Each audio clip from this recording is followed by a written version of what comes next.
A female CEO in a wheelchair sat alone at the wedding until a single dad asked, "Will you be my date? Will you be my date?"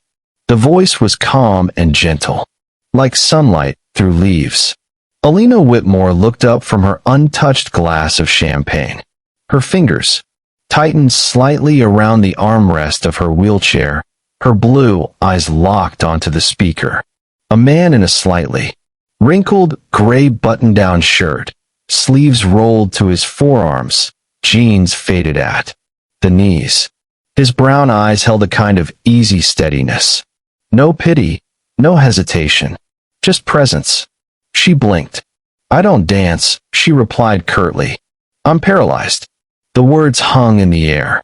She expected backpedaling, an awkward apology, but the man only shrugged, his mouth lifting in a soft smile. "I didn't say you had to stand to be my date." She didn't know what startled her more, the ease in his tone, or the fact that he didn't look away. People always looked away. Next to him stood a little girl, maybe 3, in a lavender dress with ribbons tied into her curls. She held a cookie in one hand and a stuffed bunny in the other. Her big eyes were fixed on Elena, full of curiosity. Elena turned back toward the dance floor. Lights twinkled above the guests and soft music drifted through the evening air. The bride, once Elena's closest college friend, was laughing in her new husband's arms. Guests spun and swayed around them full of joy, and Elena sat alone, the VIP seat tucked behind a flower arch away from traffic. Her designer dress fit perfectly. Her lipstick was intact, but she felt like a ghost at someone else's celebration. Then a gentle tug on her hand. "I'm Luna," the girl said seriously. "You can dance with me instead." Elena hesitated. "Sweetheart," before she could finish. Luna reached up, laced their fingers, and raised their arms like a ballerina. With a giggle, she twirled underneath. Still holding Elena's hand, she grinned. "Now it's your turn." Elena froze. For a moment, everything stilled. The music, the chatter, the weight in her chest. Kevin stepped forward, silent, patient.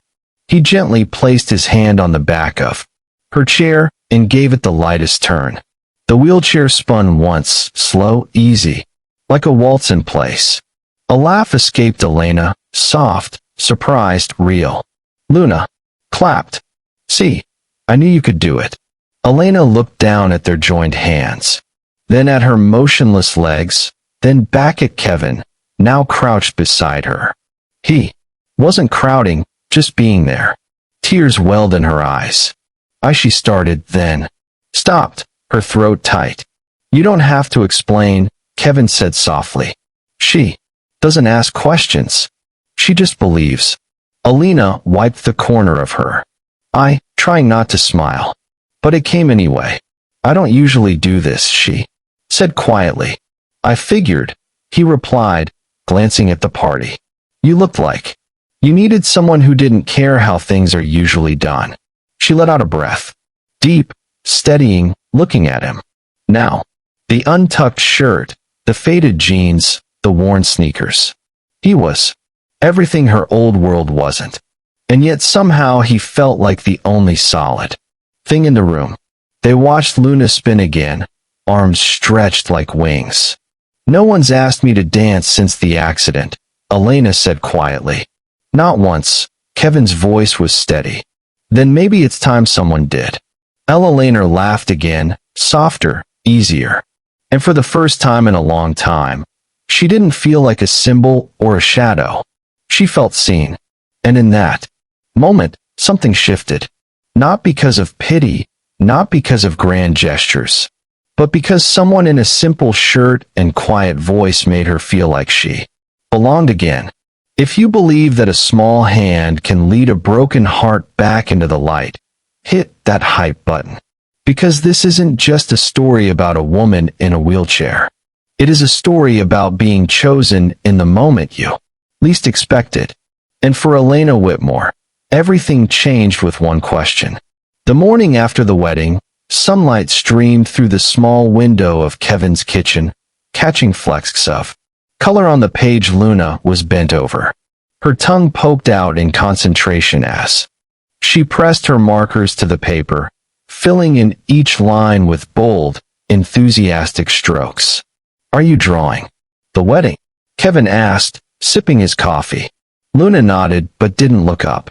"No, I'm drawing us." Kevin set his mug down and leaned over the table. On the page, 3 stick figures stood side by side. One was clearly him.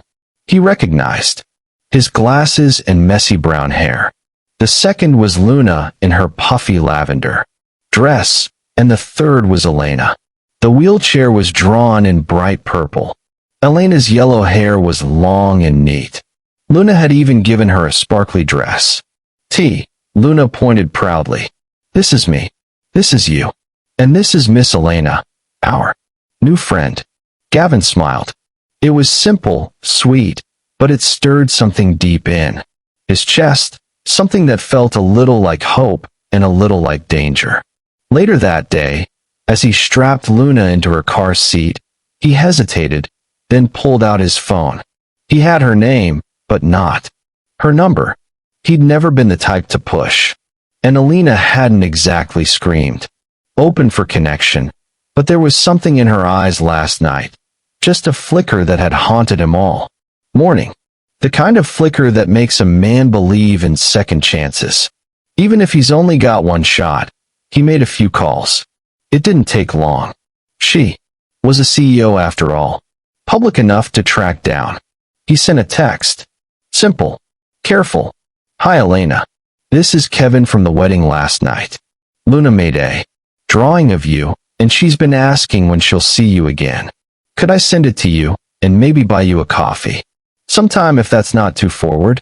He hit send then waited. Elena stared at her phone. The message glowed in her palm like something fragile and impossible. She had just returned to her apartment, a sleek high-rise unit with floor-to-ceiling windows and perfect silence. The kind of place that was supposed to scream success. All it did now was echo. She glanced up. The white wall across from the entryway was still blank. The same wall she had once stood in front of with Mark, her fiancé, picking out where their wedding photos would go. That was 2 years ago. He flashed. Twisted metal screams. Rain on asphalt, Mark's hand slipping from hers in the wreckage, the quiet beeping of a hospital room, and finally stillness. She had survived. He hadn't. And with his death came the others, friends who stopped calling, colleagues who didn't know what to say, whispers at charity. Gallus. Pity in every glance.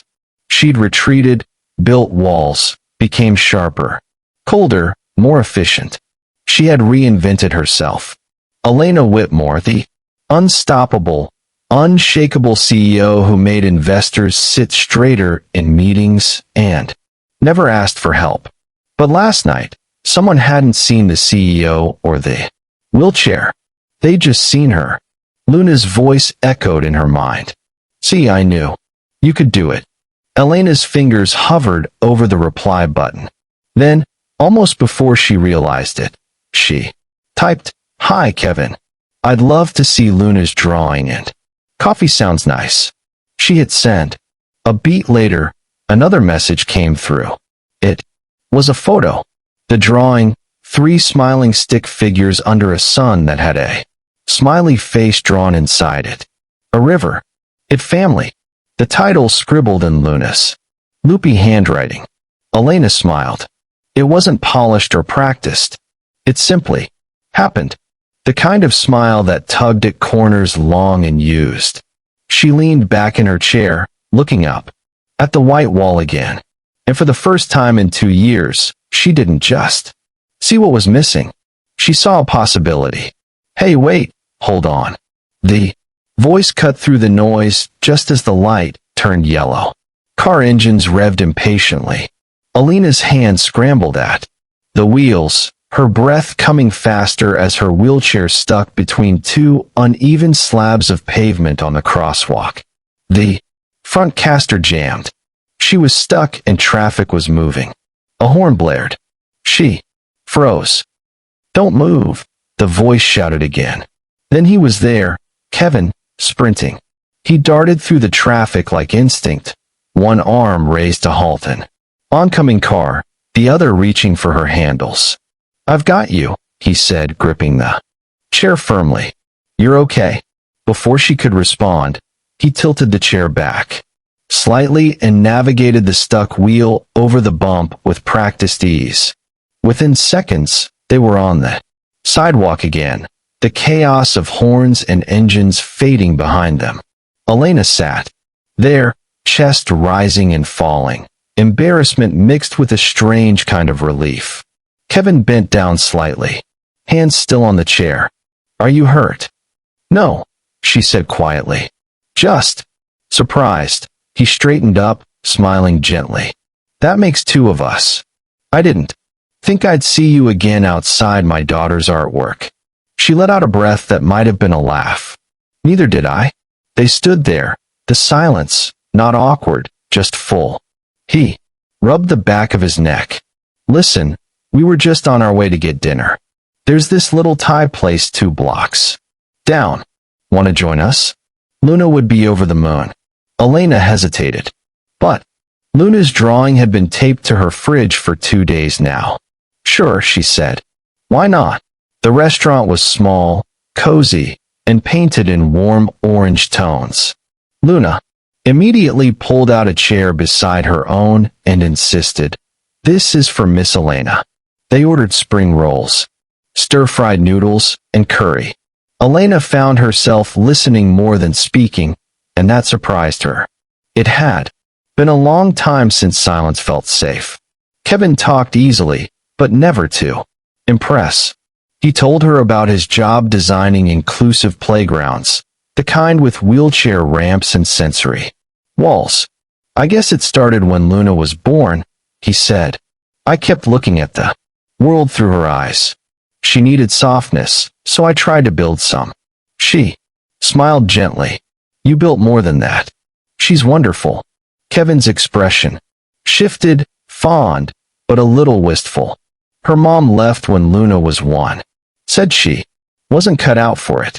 I think she expected me to give up, trade the struggle for convenience." Elena looked at him carefully. "And you didn't?" "No. I just figured Luna deserved someone who stayed." He said it without bitterness. Just fact. Elena's chest tightened. She looked down at her untouched tea. "I used to think people leaving was a sign I wasn't enough," she said quietly. Kevin didn't interrupt. She looked up, blinking fast. Turns out they just weren't built to stay. Their eyes met across the table. He didn't try to fill the silence. And maybe that was what made her keep going. "I haven't talked about any of this in a long time," she said. "You don't have to," he replied. "You don't owe me the details," she swallowed. "But you still care." He leaned in slightly. "Elena, you don't have to be strong to earn someone's respect. You survived something most people couldn't. That's more than enough reason for me to admire you." The words hit deeper than she expected. Not because they were dramatic, but because they weren't. There was no pity in his eyes, no expectation. Fist quiet understanding. Her lips parted as if to speak, but nothing came. Her hands trembled slightly in her lap. And then, without warning, tears slipped down her cheeks, silent and slow. Not because she was in pain, not because she felt broken, but because for the first time, someone had seen the weight she carried and didn't ask her to prove it existed. Kevin didn't move, didn't panic. He just reached across the table, rested his hand gently over hers, and said nothing. And that was everything. The late afternoon sun filtered through the tree branches, casting a soft golden glow over the playground. It was unlike any Elena had ever seen.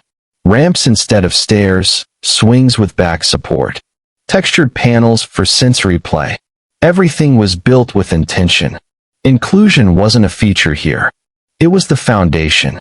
Kevin stood beside her, hands in his pockets, watching Luna dart toward the climbing structure. This one took 2 years to get approved, he said. They said it wouldn't be cost-efficient. Alina glanced at him, eyebrows raised.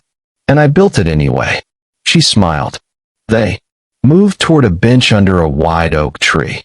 Elena wheeled slowly, taking in the space. Children laughing, parents chatting. No stares, no awkward silences. Just play. You made this possible, she said. Kevin looked over at her. I just gave them what they deserved. She nodded, but her hands curled around the armrests of her chair. Her voice when it came was quieter. I used to go to therapy. Physical twice a week for 6 months after the accident. He didn't speak, just listened. I tried, but the progress was so slow. My doctors didn't think I'd walk again. My fiancé left, friends stopped visiting. It got harder to believe in something no one else believed in. Kevin crouched beside her, one arm resting on the side of her chair. Do you believe in it now? I don't know, she admitted. It's easier not to hope. He tilted his head. What if we made it simple? No pressure, just 2 steps a day with someone who won't let go. Elena looked at him, unsure whether to laugh or cry. He stood and offered a hand. Come on, let me show you something. They moved to a quiet corner of the park where a rubber mat covered the ground and parallel bars stretched across a short distance. Kevin locked the brakes on her chair. You trust me? She hesitated, then nodded. He gently placed one arm around her back, guiding her hand to the bar. All right, he said. 1 foot forward, that's all. Elena's muscles tensed, her breath was shallow. Luna, Kevin called. We need a coach. The little girl came running, hands clapping. Okay, 1, 2, 3, go. Elena exhaled. Slowly, with effort, she shifted her right foot forward, then the left. 1 step, 2. Her knees trembled. Kevin held firm. That's enough, he said. You did it. She nodded, lips tight. Back in the chair, her breath came in short gasps. Luna beamed. You're amazing. The next day, they returned, then again. The next. 2 steps, then 4. Luna counted with enthusiasm. Kevin never pushed too hard. He was there when she wobbled, when she wanted to quit. On the 5th day, Kevin stood behind her, one hand steady on her back. Let's see how long you can stand, he said. No walking. Just breathe. Elena closed her eyes. Her fingers clenched the rail. 5 seconds, 8. Her legs quivered. 10, 12, 15. Then too much. Her knees gave, but Kevin caught her. He eased her into the chair, but her face was already buried in her hands. Elena, he said softly, kneeling. She shook her head, but not from shame. When she looked up, her cheeks were wet. I didn't think I could, she whispered. I forgot what it felt like to believe in myself. Kevin reached up, brushed a strand of hair from her face. You didn't forget, he said. You just needed someone to remind you. Elena leaned forward, rested her forehead against his shoulder, and for a long moment, he held her. No fanfare, no applause, just steady, unwavering support. Above them, Luna's voice rang out from the monkey bars. Daddy, look. I can do it by myself. Elena smiled through her tears. So can I, she whispered. The ballroom shimmered with chandeliers, polished marble floors, and silver-trimmed linens. Waiters in black vests moved, like shadows between tall glasses of champagne and practiced laughter. Elena moved with poise, her golden hair and a sleek bun, a navy gown tailored perfectly to her seated frame. Her eyes searched. There, Kevin stood at the edge of the room, holding a glass of water, stiff in a charcoal suit that didn't quite fit the designer's setting.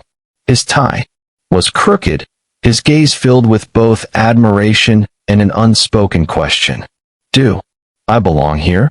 She rolled to him and took his hand without hesitation. Thank you for coming, she said.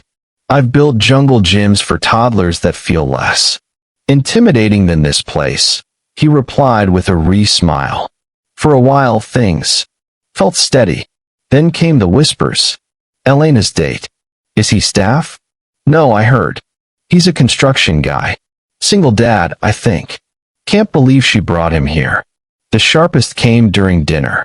From Madison, a slick investment director with a polished smile.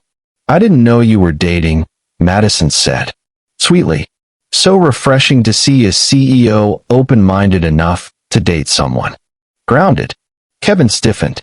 Elena's fork paused. It's lovely. Really, Madison continued. You could use someone normal, humble. Kevin stood. I'm going to get some air.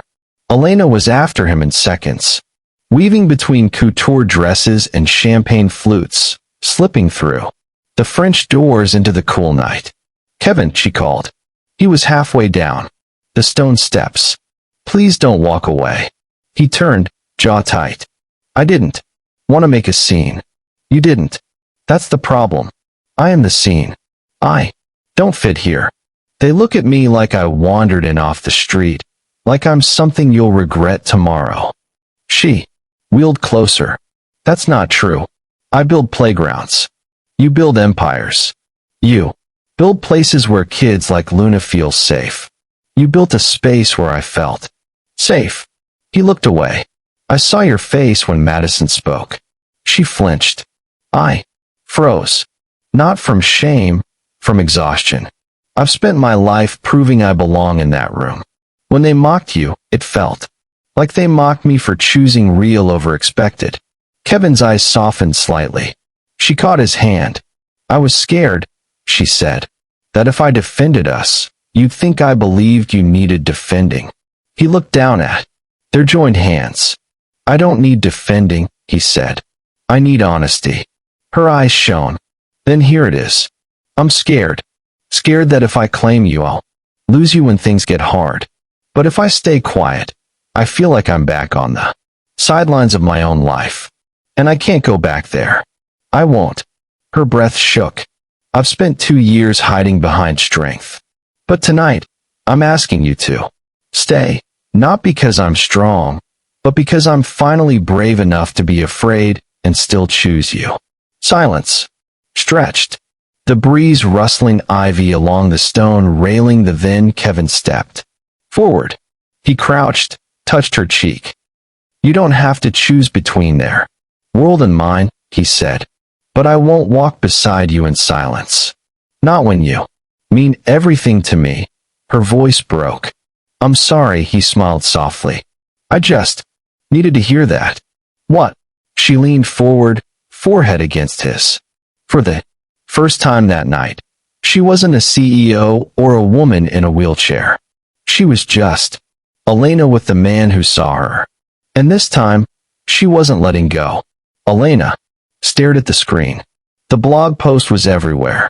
Reposted, retweeted, reshared under headlines dripping with accusation. Billionaire CEO fakes paralysis for sympathy. Attached were old photos of her standing taken before the accident, and a short, grainy video someone had recorded last week at the playground showing Kevin helping her balance for a few seconds.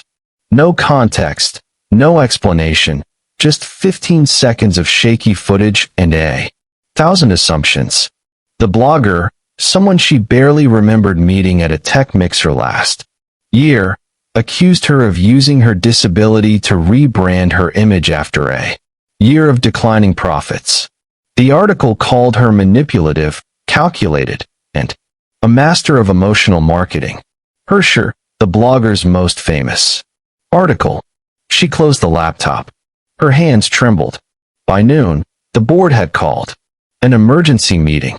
By 5, they'd placed her on temporary leave, pending review. That night, the apartment was silent. She didn't respond to messages. She didn't check emails. She sat in the dark with only the city lights flickering across the ceiling and the soft hum of the wine cooler in the kitchen. Gone called. She ignored it. Then came the knock. It was gentle, hesitant. She knew it would be him, but she didn't move. Another knock, a pause. Then his voice muffled through the door. Elena, I read it. All of it. Still, she didn't move. Elena opened the door. Her voice cracked through the silence. I can't. A pause. Are you hurt? No, not physically. She could almost hear the frown in his voice. Then why won't you let me in? She closed her eyes. Because if I do, I'll want to stay close. And if I stay close, you and Luna become targets, too. They'll find something, twist something. I'm not going to drag you through this. The silence on the other side was long. Then, oh, you care about what people say on the internet, she whispered. You should. A sound like him sitting down just outside the door. I've dealt with judgment my whole life, Elena. When Luna's mom left, people said I drove her away. When I showed up at school with paint-stained jeans, they looked at me like I didn't belong in the pickup line. None of that broke me. She listened. Her heart hurt. But do you know what would? He continued, voice low. Watching someone I love shut me out. Because she thinks she's protecting me when all I want is to be in her corner. She flinched. Kevin. He didn't let her finish. I didn't fall for a perfect woman, he said. I fell for the one who fights, who wakes up every day and chooses to keep going, even when it's hard. I chose the woman who took 2 steps even when everyone said she'd never stand again. A tear slid down her cheek. I chose you, Elena, not because you needed saving, but because you never gave up on yourself. And I won't let you give up now, she pressed her hand against the door, wishing it were thinner, wishing she were braver. I don't know how to fix this, she whispered. I don't need you to fix it, he replied. I just need you to let me in. For the first time in days, the ache in her chest eased just a little. She reached for the handle, paused, then slowly turned it. The door opened. Kevin stood there, soaked from the light drizzle outside, a quiet steadiness in his eyes that reached right into her. Storm. He didn't speak. He just stepped in and wrapped his arms around her. And, for a moment, the world outside, the headlines, the judgment, the noise, faded. Elena buried her face in his shoulder. She didn't need to be strong. Tonight, she just needed to feel. He held her tightly, whispering, You're not alone. Not this time. And for once, she believed him. The screen blinked. Once, then twice, and Elena went live. She sat in her living room, a simple, white sweater on, no makeup, no lighting, only afternoon sun streaming through the windows. Behind her, a stack of therapy bands rested on a chair, and Luna's drawing of the 3 of them was taped gently to the wall. For a moment, she didn't speak. Then, my name is Elena Whitmore. Some of you know me as the CEO of Vital Core. Some of you know me from something far more personal. She inhaled, steadying her voice. 2 years ago, I was in a car accident. I lost the use of my legs. I also lost my fiancé, my sense of purpose, and for a long time, I thought I'd lost my worth. The comments started. Slow, then faster. Hearts, sad emojis, words like, stay strong, and we see you.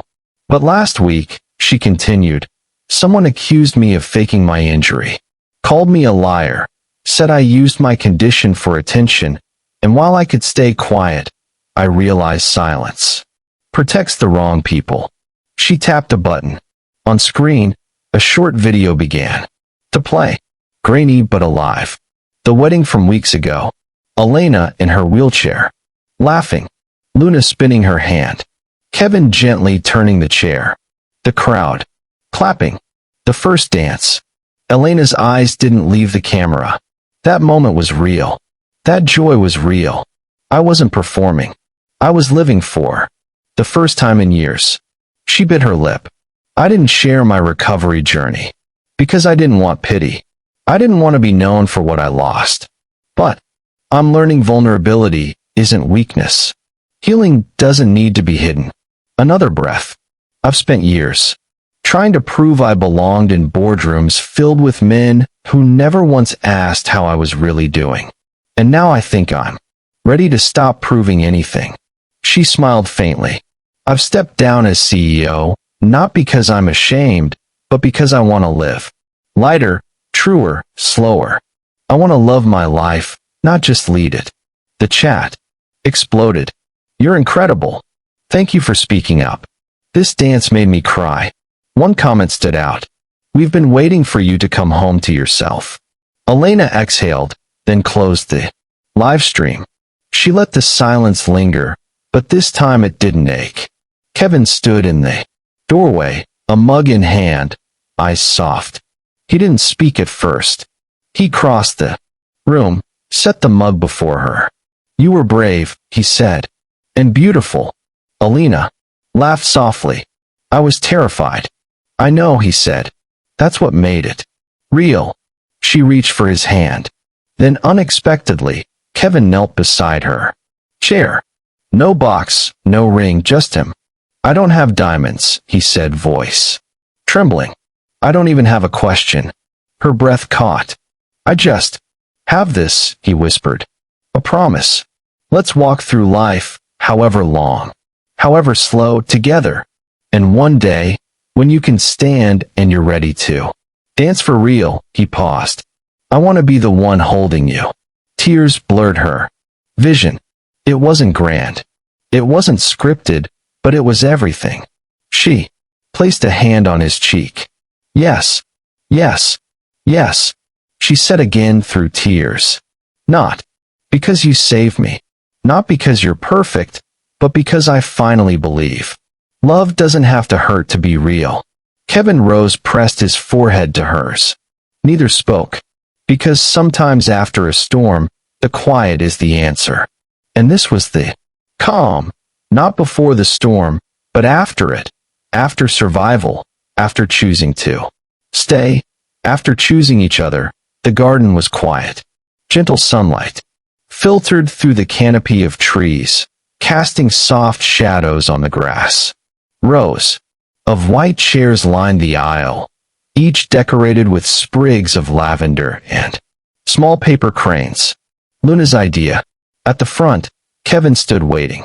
He adjusted the cuffs of his shirt, took a slow breath, and looked toward the arch draped in fabric and wildflowers. His hands were steady. His heart wasn't. Luna stood beside him in a pale yellow dress, tiny flowers woven into her curls. She clutched a basket filled with petals, swinging it slightly in nervous excitement. Then the music began. Not the usual wedding march, but a soft piano melody, the same one that played the night Elena first laughed in his arms. Every guest turned. From the back of the garden, Elena appeared. She was wearing a simple, elegant gown, ivory silk that shimmered in the sun. Her golden hair flowed freely over her shoulders, but it wasn't the dress or her beauty that silenced the crowd. It was the way she walked step by step, unsteady, trembling, but unassisted. No wheelchair, no cane, just her walking forward with every ounce of strength and, well, she had built over months of quiet, private battles. She didn't rush. She didn't smile wide. She simply walked.